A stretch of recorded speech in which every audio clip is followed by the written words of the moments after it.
Everyone can lead and serve from where they are and provides an inspirational example of that through every life he's touched, from the military to the conference room and now to your Zoom room. Dwight, welcome, and thank you for sharing with us today. Thank you, Kelly. Thank you for that warm introduction, and hello to everyone. I am just truly humbled to be spending time with you this morning, this afternoon, or evening, wherever you happen to be in the world at this moment. And I'll be up front with you. I'm wired up, I'm fired up, and I'm ready to go. So let me just dive right in. I was thinking about this topic for the last few weeks, and I realized that, regardless of our differences, and I know there's never going to be a point where we're going to just agree on everything, but it's my hope, and I mean this, it's my hope that there's this one thing that we can align on, and that is we need each other. I mean, when I think about all the disruption that we've experienced in 2020, all of this volatility, the uncertainty, the complexity, the ambiguity that we have in our world today, if ever there was a time that we needed to come together, I think it's right now. And I'm realistic. I mean, I know that there is no perfect solution to achieving an inclusive world. I think there are only ways and means in which we can help each other along the way. My why, my purpose, what compels me is to encourage others to discover their best selves. And to me, that allows a person to lead and serve from wherever they are. It's not about title, it's not about position, it's not about where I sit on the org chart, if you will. It is about being able to, to accept and to include. And for me, that personally, that allowed me to be my most authentic self. And so in this moment, I'm going to humbly offer you for your consideration my personal formula for pursuing and practicing inclusion, Q2 plus S2. And I think if I was to really make you understand why I'm so passionate about inclusion, I need to share a little bit of background from my personal journey. I believe that we have moments that cause us to, it shapes us, our experiences. And so I'm going to just share a few because I had to think about this whole thing about inclusion. And it caused me to think about what does it mean to be excluded, and how does that feel? And how does it feel to be included as well? And my mind took me back to an experience where I'm sitting at the kitchen table with my parents, and they're telling me, hey, you're not going to go to Carver Middle School, or back then we called it junior high. But they said, well, you're not going to go to Carver Junior High. You're going to go to Howard.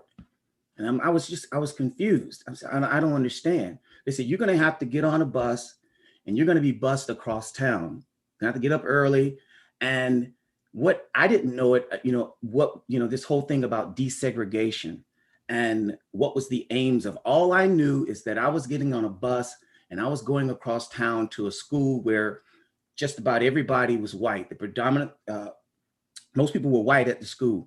And what I experienced in the 7th grade, when I thought about it, it depended upon what class I was in. Some of those white teachers embraced us, embraced me. They were happy that we were there. But there were some other teachers, not so much. They definitely made their feelings known that we were not welcome. And sometimes they did it in ways that was actually cruel, by questioning our intelligence, questioning why are you in this class and you're not ready for this class, and all of those things. And I realized just within that building in the 7th grade, I experienced inclusion and being excluded. Fast forward, I'm in basic training. I'm meeting people, I'm meeting guys from all over the United States. And some of them told me up front, I'm not used to being around Black guys. And so there were some moments of just things were awkward.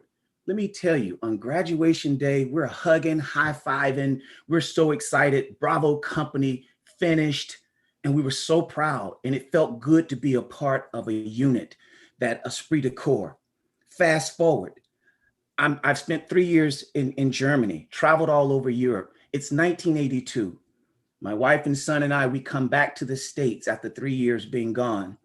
My station commander and his wife, who happened to be white, they said, let me take you guys out to dinner. Welcome you to the unit. We're standing in the restaurant. And I'll never forget this. There were people who were coming in behind us, and the hostess would look past us, and she had the menus, and she'd say, right this way. And at first, I didn't realize what was happening. And I was thinking, well, maybe they have reservations and she knows them or something. But then it happened again, and it happened again. And I'll never forget, Sergeant Clark looked at me and he said, Sergeant Bailey, his face was beet red. He was angry. I could see he was hurt. He was tearing up a little bit. And he said, I am so sorry. He said, let's just go someplace else. When I reflect on that, I thought about how in the world can I go to another country and serve my country, be treated well, come home to my own country and experience that. Fast forward, years after I'm retired from the Army, I'm in corporate America, and I spent 18 years in corporate. I had my ups and downs, and I had moments of when I was in departments that were very inclusive and some were very exclusive. When I was assigned to a group called Transaction Operations, I don't have to tell you what they did, but I can tell you what they were about. They were about making people feel welcome in the group. I felt I could be myself. I felt that I valued, that I mattered, and that what I was bringing to the group made things better. But here's the thing that hurt the most in doing this reflection piece. I realized that I participated at times as the perpetrator, that I excluded people myself, and I had to come clean with that. I had to realize, you know what? You got to be real with your own hypocrisy. If you're going to do this, if you got to reflect and think about how you yourself did that to somebody. And so as I thought about it, I said, you know what? I'm a work in progress. Definitely a work in progress. So this formula is something that I have not perfected. I have not arrived, but I have left. I have departed. And I feel like I am on my way. A word of caution. If you use this formula, I want you to be aware that there are two things that I have discovered that will cancel out the results. Unchecked anger and unchecked fear will cause this formula not to work. And one last thing before I share some tidbits on this formula. I am a recovering solvaholic. Problem? No problem. I'm there. I got a solution. I'm working on that, okay? I haven't overcome it. So I'm going to do just like they do. I'm going to say, my name is Dwight Bailey, and I'm a solvaholic, okay? I'm working on it because I realized that that mentality interferes with the formula as well. So you got a little bit of the backstory.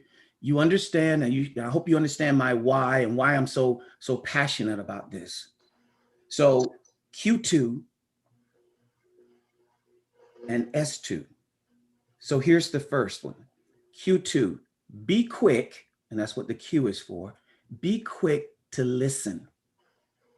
Be quick to listen. Earlier this week, my wife is headed out to work, and she's talking to me, and she's getting her coffee, and she's getting things ready to go.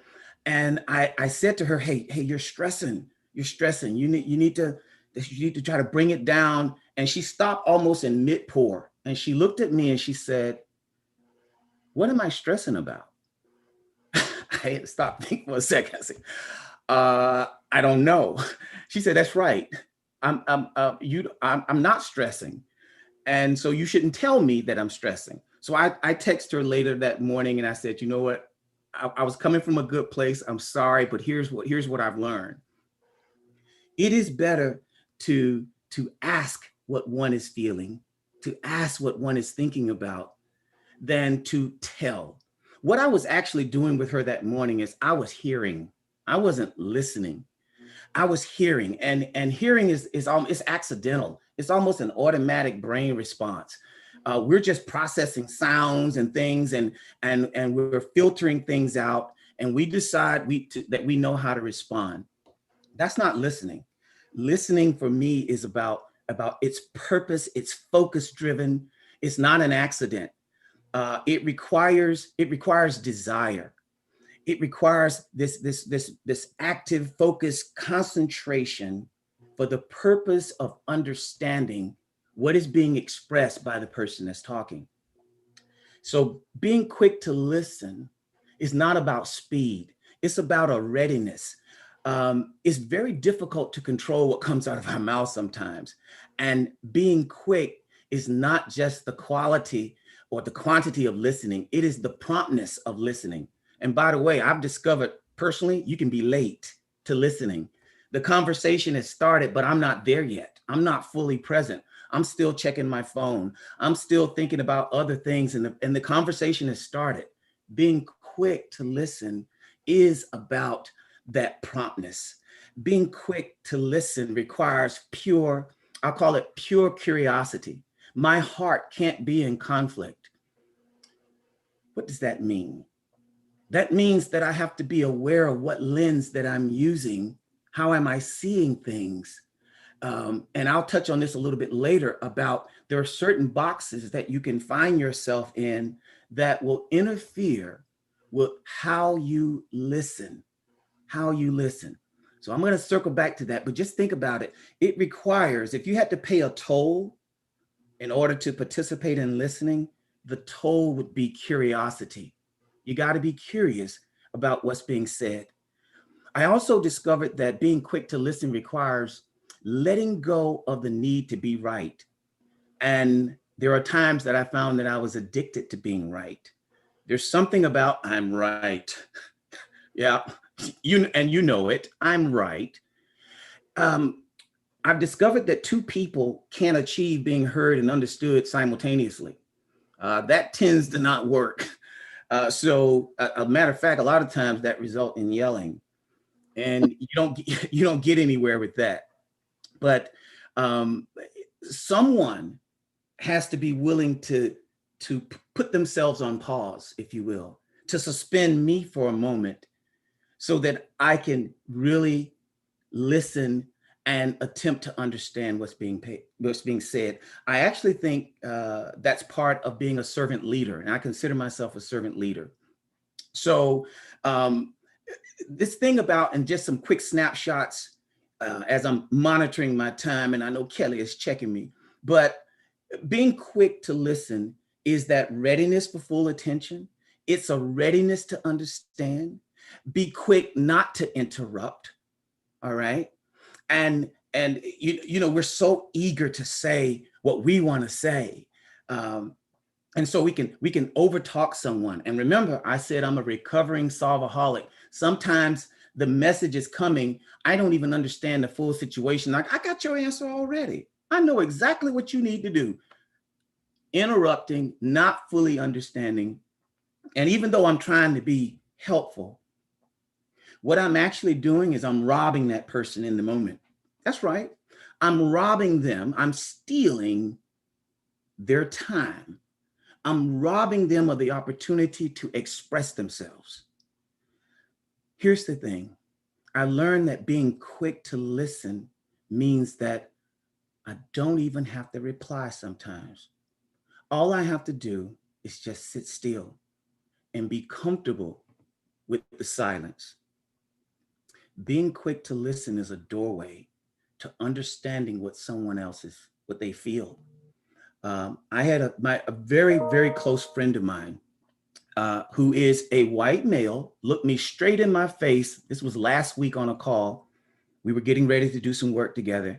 And he says, as a white male, I will never understand what it means to be a black man.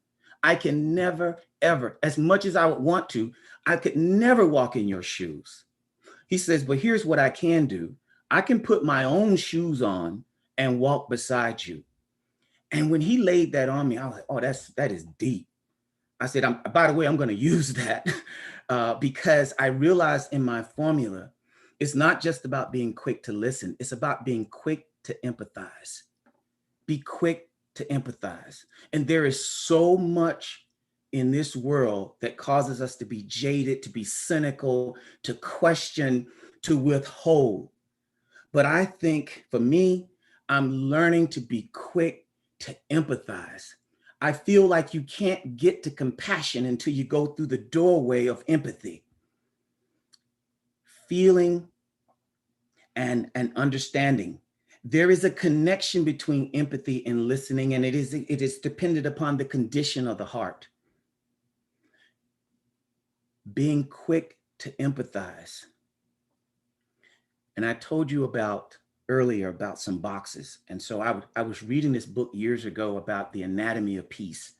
And the author talks about these boxes that we can put ourselves in. And I realized the connection between the boxes and my ability to empathize. What I have learned is that I can't be quick to empathize if I'm in the box of better than.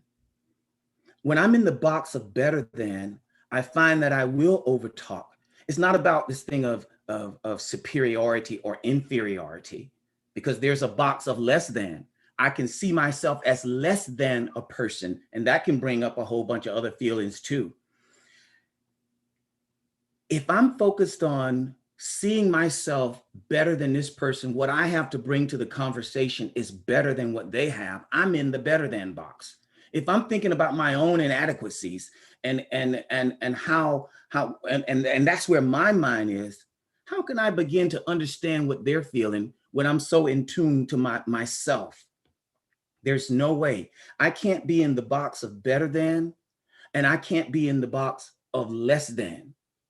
Being quick to empathize means that I must approach with my authentic self. Here's what I know. When my heart is not at war, when it's at peace, that person has the same feelings, goals, desires, ups and downs that I have. They're human. They're just as human as I am. No matter who they are, where they're from, what they believe in, they are human. And we have these same things. You don't have to be on the planet long to realize we actually have more in common than we have where we're not alike. When I'm in the box of I must be seen as, I'm perpetrating, I'm acting like something that I'm not.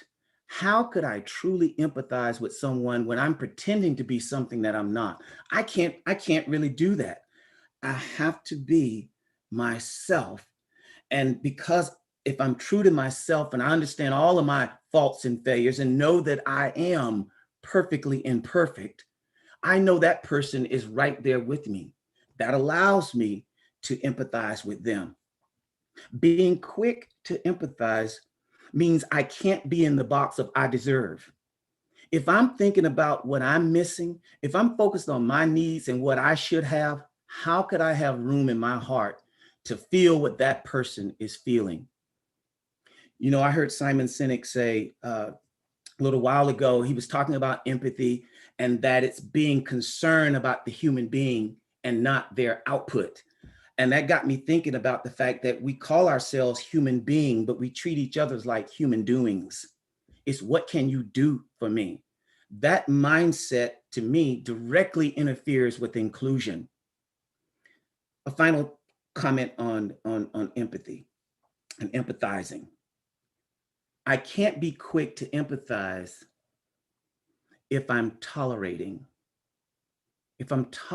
someone instead of accepting someone. And I have found that whether I'm doing it or it's happening to me, we know intuitively we're chemical beings. We understand what chemicals are flowing in our mind and we understand how it makes us feel. What it feels like to be tolerated and that taste in your mouth, that uneasiness, versus when you are fully accepted. I struggle to put that in words, but we can feel it. We can feel it. And other people around us, they know, they understand very much so that there are these differences, that when we allow these differences to interfere and we start saying, well, you're here anyway, so I might as well tolerate your presence. That does not feel good. And it interferes with that pure inclusion. I found that even in ancient times, it was written thousands of years ago. You got to rejoice with people who are rejoicing. You got to weep with people who weep. You got to be kind to each other, tenderhearted. You have to have unity of mind, sympathy. You have to bear one another's burdens. I'm saying, you know what? What I'm talking about is straight up old school. And I mean old. We're talking thousands of years ago that was written. And you say, wow, this is actually not new. Somehow we forgot to practice it, in my opinion. So that's Q2. Be quick to listen and be quick to empathize. On the other side of that equation, you have a component that's about being slow. S2, the first, being slow to speak. If there's some things that I've let out that I wish I could, I could take it back. Sometimes, as my dad used to say, it's one thing, son, to be ignorant of a matter. It's quite another to open your mouth and confirm it for everybody. You need to slow it down. You need to bring it down. And see, I think we're proud by nature. We're very opinionated. And sometimes we like hearing ourselves. We do. We like hearing ourselves. But here's the thing. There are some things that hinder the capacity to do that. One of those things is we have to slow down enough to actually weigh what the speaker is verbally saying or symbolically saying, paying attention to the whole picture of what is being said and how it's being said. But also we have to weigh what is being said and we have to deliberate on what is being said. Here's the thing, weighing what the person is saying and understand that symbolically, and weighing what we might say requires serious deliberation. Being slow to speak means it's not wise to always respond right away. There's nothing wrong with saying, you know what? I honestly don't know what to say. There's nothing wrong with saying, I don't know what to say right now. I need to think about what you're saying. I need time to consider what you're saying. I have to let go of. Being slow to speak means I have to let go that I know the whole story. I got to resist the temptation of, what are they not telling me? And then my brain goes, let me make up some stuff. Let me fill in the gaps. Being slow to speak means taking the time to truly understand. I have to pause my reactions to keep from being triggered, because sometimes what I'm receiving, it can affect me emotionally, and I have to be able to let go and say, wait a minute, don't get triggered. You can't think, you can't reason with that primitive brain. You got to slow it down. Being slow to speak means being very intentional with my words. And often in my journey, there were times that I didn't pay attention to my intention and impact. Sometimes they don't match up. Often they may not match up. I have to slow down enough to say, will the words that come out of my mouth build up, or will it tear down? I have to decide, am I going to have a up-regulating conversation, meaning one that will build trust? Or am I going to have a down-regulating conversation that tends to divide? Wow. You can't take it back when it's said. You can't take it back. And I try to keep that in mind. I'm not always successful. As I said earlier, work in progress. I'm trying it. I already had a fail early this week, but I won't give up. This is my passion. This is my why. And it's so important. Let me get to the second part of S2. The second part of S2 is being slow to being judgmental.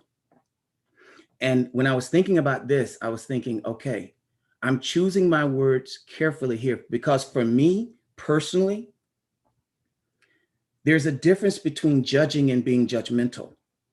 And I know there's some disagreement around that, but for me, there is a difference. There are times that I do have to pass judgment. There are times that I have to say, you know what, in a leader, integrity telling the truth is important and it's the right thing to do. That's a judgment. So I'm not really talking about that when we have to make those judgments.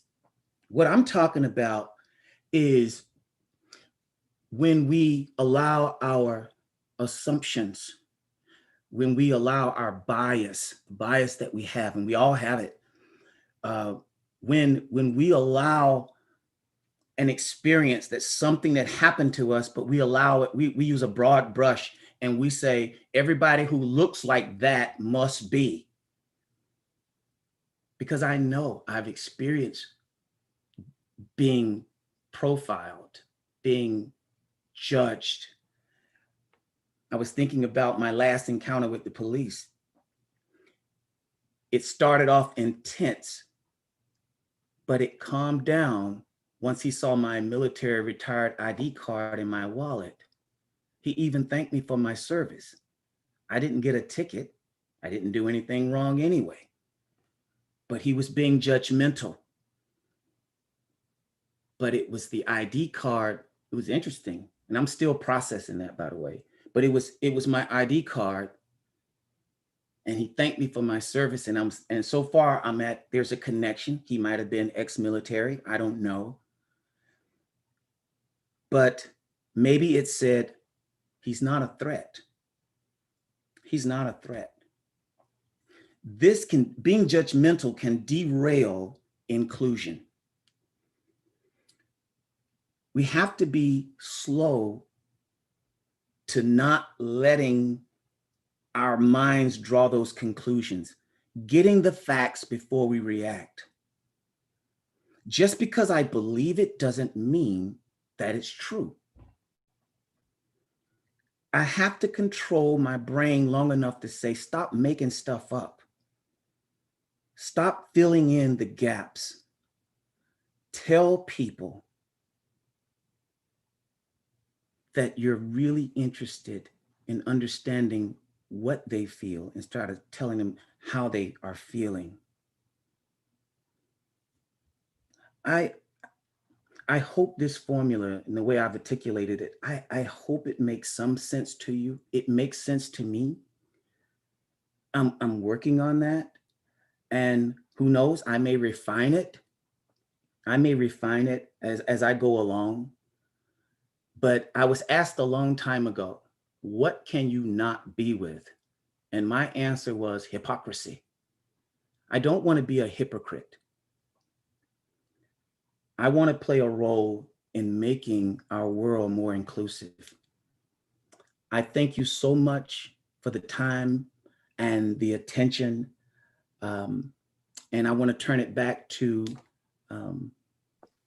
Kelly. And Kelly, I will tell you, I have not looked at the chat box. Okay. So, We have 15 minutes left, so plenty of time for some Q&A and kind of deep diving into some of the points that you've made. And I just have to say that we've gotten so many positive comments just flooding in from YouTube and in the Zoom chat here. It's just really resonating with everyone. Have our first question coming from Connie. You spoke about being slow to speak. Can you tell us about the consequences of being silent? Walking beside me, but saying nothing. The consequences of being silent. I can see that in two ways. There is being connected enough to know that the silence is okay, that the person is not actually expecting a response. They just need someone to listen. And so the consequences of that actually, from that lens, could be a closer relationship because I supported this person in the way they needed to be supported in the moment. They didn't ask me to fix it. They just needed my presence.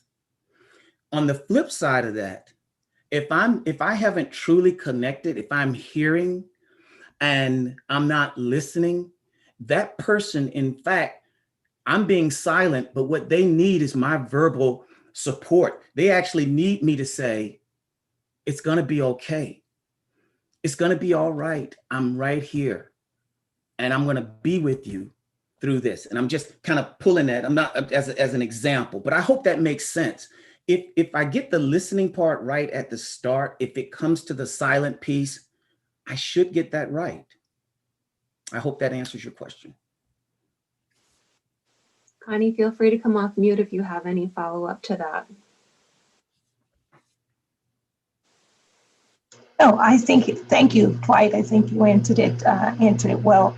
I was talking too about, like being in corporate America, being that person that is made less to be, they make less of you to make more of themselves. You know how that happens. And then we have to remain silent in order to stay employed. So, you know how that goes. Oh, I definitely know how that goes, to the point where at times I would overreact. I have my shield, I have my sword, I'm on the defense, I'm ready to fight. And sometimes there wasn't even a fight. But that comes from being battle hardened and so used to being marginalized, minimized, and underestimated. Mm-hmm. So you get into that battle mode. And it's tough when you know that you see your work on the screen being briefed, but you're not getting any credit for it, and you can't speak out about it. So I won't try to dress that up anyway. That's difficult. That's extremely difficult. Yeah. Thank you. Mm-hmm. We have another question coming in from Ying. Do you have any tools or suggestions on resisting the urge to speak, such as being quick to respond, solution, fix it mode? If I had a PowerPoint slide, I would probably put up a slide around something that I call the stairway to judgment. And the stairway to judgment is really about recognizing that when something is said or done and I've reacted, and acknowledging the fact that I've had this biochemical reaction, my feelings are activated, my thoughts are going, I'm drawing conclusions. And when I get to the top of the staircase, I have passed judgment, I'm being judgmental. How do I come down? And so I have this process, if you will, of before I even attempt to engage this person, maybe who triggered me, before I do that, I have to stop enough to prepare myself and ask myself, what is it that I want from this engagement that's about to happen? I have to be real clean with that. What do I really want to patch this up? Be honest, do I really want to reconcile? And then when I actually say I meet with this person, I would start with the end first. If I look them in the face and say, listen, I actually want to get along with you. I actually want us to do much better than what's been happening. If that person says, you know what, I feel the same way. Now you have a path to move forward because you've decided what you want the end to look like. And now you're open to share. And that's sort of the next thing in this, where you can say, hey, listen, tell me how did this make you feel? And then you have to practice the formula to say, okay, I'm going to allow you to say that. And then once that person shares how they feel, then you can share. It's called psychological reciprocity. Meaning if I give first, then you're going to be psychologically obligated to say, tell me how you feel. So now you come back. And once we've done that, now we can talk about what does better look like? That's the next step. What does better look like for us? And we collaboratively have this conversation of how it could be better together. And the last piece is, how will we hold each other accountable to make this work? So you can call it the staircase, coming down the staircase tool, or whatever you want to call it. But I feel like following those steps, especially putting the end first, I think that's so important, because if you miss that, it tends to lead to too much of how I was hurt and what happened, and you can't even make it to the end of what you want to happen. So I know that was lengthy. If I had a slide, I would have had my slide up and showed you the steps, but That's a tool that I use and that I use with my clients to help them in those situations. We have a two-part question from Angel Marie here. If I can scroll up here. How do we balance empathy with not crippling someone? And how do we empathize in a way that still pushes for better behavior? Mm. Give me the first, just give me the first part of that, because I need to sit with that for just a second. Give me the first part. How do we balance empathy with not crippling someone? And Angel, if you want to come off mute and kind of expound on that, that's fine. Yes, give me a little bit, if you can, give me a little bit more color with that. All right, I'll color in the lines. And Jules just got excited because her why is about true colors. Like, how do you empathize with somebody and not just sit, like, just be comfortable with the behavior, to be like, I'm empathizing with you. Okay, like, it's fine. You know, I understand. I see you. I hear you. I understand. Yeah, okay, I care about you. But at some point that needs to move and to challenge somebody, to encourage them and support them to better behavior. And sometimes that bridge from just caring about somebody and actually challenging to do that, that's where I struggle, because I'll just empathize and then I'm not realizing that I'm already crippling the person, or I'm leaving them in a crippled state because I can't make that jump. Yeah. Because it's scary. Yeah. Yeah. I'm thinking about where I was talking about moving that to get to compassion, which for me, compassion is action. To get to the action piece, I have to have true empathy. So when I define empathy and I start thinking about it, it's not just that I understand what you feel, I feel what you feel. When I can get there, that to me creates a deeper connection. And when I can get to that point, I think that I can be a better supporter of what that person needs to move forward. And it might actually be the question of, what do you need from me? That person's response might give you the path and the doorway to allow you to move that way. By asking and not assuming, you're better able to serve the needs of that person. And that's what I would advise. That's exactly what I would advise. And I hope that answers that question, or that part of it. Yeah, I think it answers both, actually. Okay. Because what I'm hearing is that you have to get to a place of true empathy first. And at some point, to be able to actually clarify what the reality is and what the actual person needs to move forward. And like, what's your responsibility and what's my responsibility, and how do we move this forward? And Angel, one thing that I've learned in my walk, I had to acknowledge that I couldn't carry it for them. Because I'm a solverholic, sometimes I'm thinking that I can carry it. Even in my heart, if I wanted to relieve the pain, if I wanted to take it, I can't. And accepting that, knowing that I can't carry it for them, that's helped as well, that realization. Thank you. If you're a solvaholic, I'm like a microwaving solvaholic. I like put the solution in the microwave and then try to microwave it faster. Yeah. Yeah. It doesn't come as a snackable. It doesn't.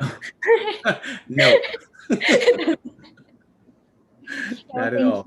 Thank you, Dwight. Oh, you're welcome. All right, we have a question coming in from YouTube from Evelyn. Sometimes not responding can be mistaken as not listening.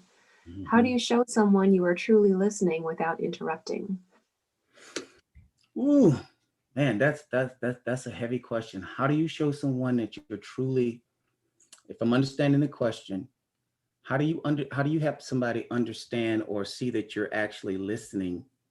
And at the same time, if I'm getting this wrong, please correct me, while you're being silent. If you could say that again, I want to make sure I get this before I respond. So say it again, Kelly. How do you show someone you are truly listening without interrupting? Because sometimes not responding can be mistaken as not listening. That falls into that equation of intention and impact. The only thing I can bring to the table is my best intentions. I actually don't have control over the impact. So if it's not landing, let's say through some form of fashion, you're getting the message and they're sending the message that you're not connecting, then I would have to focus on collaboratively with them.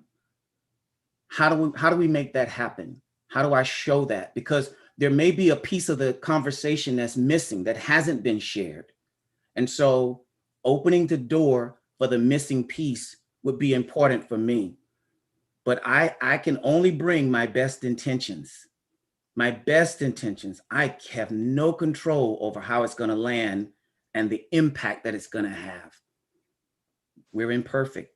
And so I wish I had sort of that, here is the perfect thing for you, do this, ... and doesn't work that way. Anyone else on the call want to come off mute and ask a question? Yes, Dwight, you talked about so much pain that you had coming back to the U.S. How have you found it in your heart to forgive? Because it's still it hasn't dissipated. I mean, it hasn't disappeared. So how are you finding it in your heart to forgive?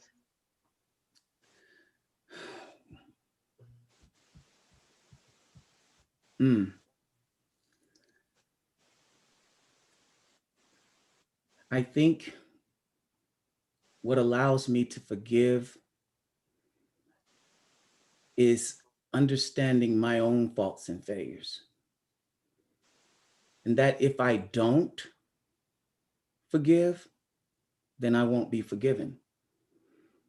And that is so important to me. And also understanding that everyone, I can't use this broad brush because someone mistreated me, someone of this ethnicity or background and whatever mistreated me, to say everybody is like that, knowing that that's not real. I think it's those things that keep me humble enough to say, you know what? We can all get it wrong. We can all get it wrong. And I also realize that holding on to it is not healthy. Staying bitter about it, man, that's like drinking poison and hoping the other person die. That does not work. So I think that allows me to forgive. I don't want to carry that. That takes too much energy, too much time.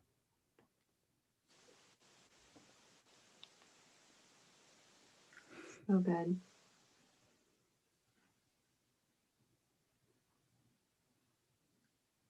Good question. Good question. Lots of good discussion.